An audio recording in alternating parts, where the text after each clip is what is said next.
Okay, let's cut straight to the chase here. Dana White just laughed off the biggest MMA merger in years. Like, literally laughed. When asked about MVP and PFL teaming up, he cracked a joke about combining two struggling companies to make a slightly bigger struggling company. Classic Dana.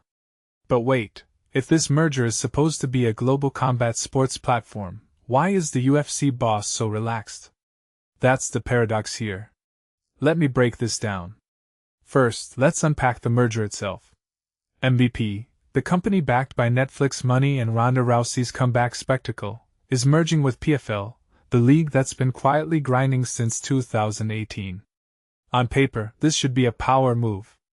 Their main Netflix card outperformed UFC's White House event in viewership. That's a crack in the UFC's armor, right? But Dana doesn't care. Why? Because he's playing 4D chess here.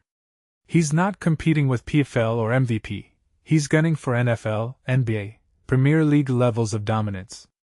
To him, this merger isn't a threat, it's a footnote.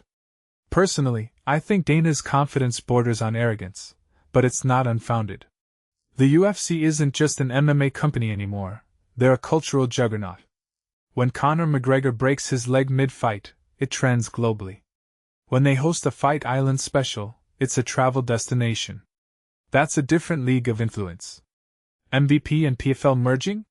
Sure, they'll siphon some fighters with better paychecks, but can they replicate the UFC's hype machine? That's the real question. Viewership numbers are one thing, cultural relevance is another.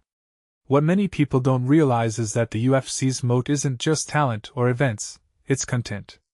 They've weaponized fight weeks, behind-the-scenes docs, and social media into a 24/7 circus. PFL plus MVP might have a Netflix deal, but do they have the infrastructure to turn every matchup into a must-watch saga? Dana's Stratosphere line isn't just bravado, it's a critique of their operational depth. The UFC's ecosystem is self-sustaining at this point. A merger like this? It's a ripple, not a wave. But here's the twist, maybe Dana's dismissal is a mind game.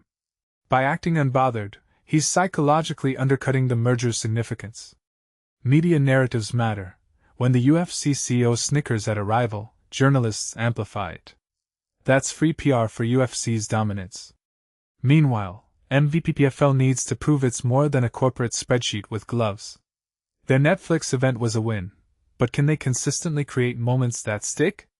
Because in combat sports, moments, not contracts, are currency. A detail I find fascinating is how this mirrors the music industry. Think about it, UFC is like Spotify or Apple Music, dominant but facing niche challengers. Every new streaming service thinks they'll dethrone the giants, but they just carve out a corner. MVP-PFL could be the next title, flashy, well-funded, but never mainstream. Dana knows this. He's not worried about survival. He's chasing legacy. The UFC isn't a company anymore, it's a brand. And brands outlive trends.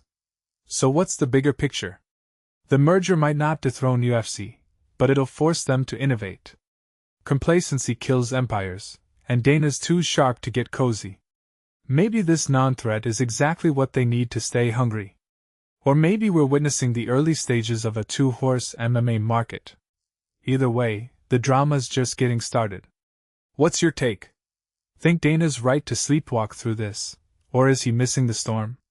Drop your thoughts below, let's geek out on this one.